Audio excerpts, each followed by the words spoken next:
Dogs and cats हमारी नज़र में क्या है? भाई, ये कैसा सवाल? ये तो सबको पता है कि वो एक पालतू जानवर है, इंसानों के सबसे वफादार और बढ़िया दोस्त है। हाँ, ये सबको पता है। बट कुछ ऐसा जो किसी को ना पता हो इन जानवरों के बारे में, कुछ ऐसा इतिहास इन जानवर का जिसको सुनकर आप हैरान हो जाएंगे। तो दोस्तों, मैं आपको आज दो ऐसी सच्ची कहानियां सुनाने वाला हूं कि आप अपने आप से ये सवाल करेंगे कि कि कि कि, कि, कि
द लंदन प्लेग 1665।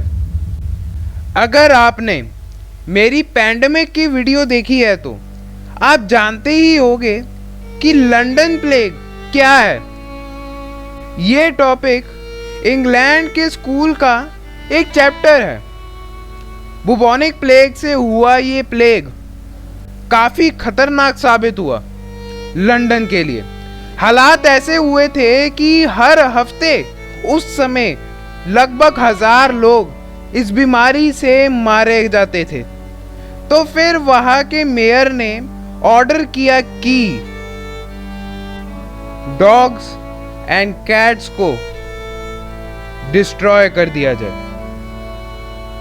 पर क्यों? ये अफवाह फैलाई गई कि ये प्लेग डॉग्स या कैट्स के कारण हो रहा है। डैनियल डेफॉय ने अपने एक किताब में लिखा कि मेयर के ऑर्डर के बाद लगभग 40,000 डॉग्स और 200,000 कैट्स को मार दिया गया, जबकि सच ये था कि ये चूहों के कारण होता था। अब अगर आपने टॉम एंड जेरी देखा है तो आपको पता होगा कि चूहे का सबसे बड़ा दुश्मन कौन है। जब वो दुश्मन ही नहीं रहा तो रैट्स का बढ़ना जायज है। तो इस कारण प्लेग और फैलता रहा और हर हफ्ते 6,000 लोग इस प्लेग से मारे जाने लगे। ब्रिटिश पेट मैसेकेयर 1939 की गर्मियों में वर्ल्ड वॉर के शुरू होने से पहले national air red precautions animal committee NARPAC बनी। इस कमिटी ने एक नोटिस जारी किया जो हर न्यूज़पेपर में छपा और बीबीसी ने भी अनाउंस किया।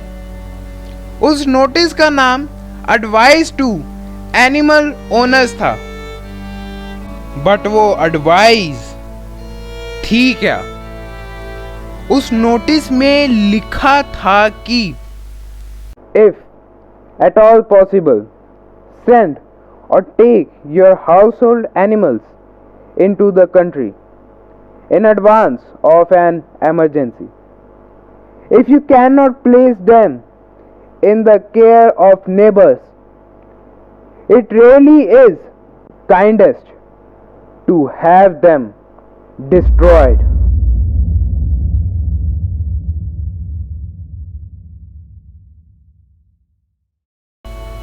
मतलब ये, अगर पॉसिबल है तो इस खतरनाक स्थिति के आने से पहले अपने घर के जानवरों को देश में भेजे या ले जाए। अगर आप उन्हें पड़ोसियों की देखभाल में नहीं रख सकते हैं तो ये उन्हें नष्ट करने के लिए सबसे अच्छा है।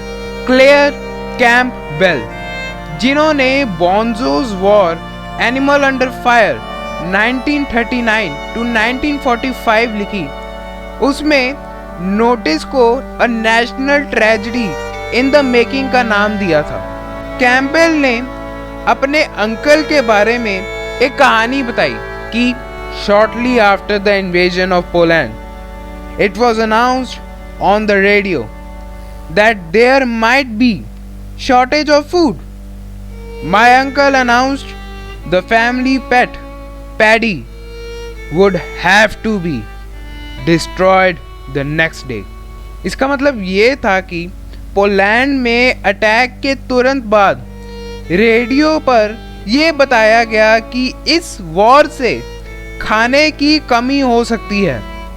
मेरे अंकल ने कहा कि परिवार के पालतू जानवर पैडी को मारना होगा। 3 सितंबर 1939 को वॉर शुरू हुई और हर पेट ओनर ने अपने जानवर को एनिमल होम में डाल दिया। बट ये सोचने की बात है कि क्यों इन पेट ओनर्स ने अपने ही पेट को मौत के मुंह चढ़ा दिया? क्या वजह थी ऐसी? हुआ क्या है असल में? चलिए एक एग्जाम्पल से समझते हैं। गवर्नमेंट, इनको आम लोग ही इलेक्ट करते हैं और गवर्नमेंट मेजॉरिटी की बनती है, तो काफी लोग इस गवर्नमेंट पर आंख बंद करके विश्वास करती है।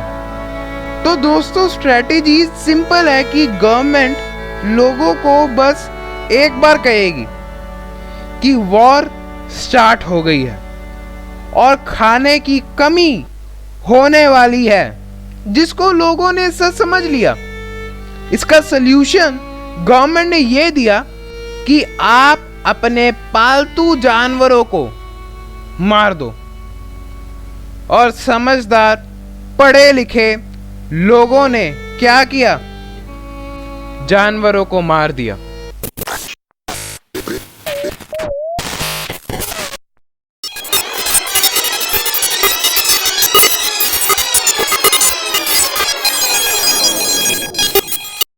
डॉग्स एंड कैट्स हमारी नज़र में क्या है? भाई ये कैसा सवाल? ये तो सबको पता है कि वो एक पालतू जानवर है, इंसानों के सबसे वफादार और बढ़िया दोस्त है। हाँ, ये सबको पता है। बट कुछ ऐसा जो किसी को ना पता हो इन जानवरों के बारे में, कुछ ऐसा इतिहास इन जानवर का जिसको सुनकर आप हैरान हो जाएंगे। तो दोस्तों मैं आपको आज 2 ऐसी सच्ची कहानियां सुनाने वाला हूं कि आप अपने आप से ये सवाल करेंगे कि क्या मैं इंसान हूं या हैवान।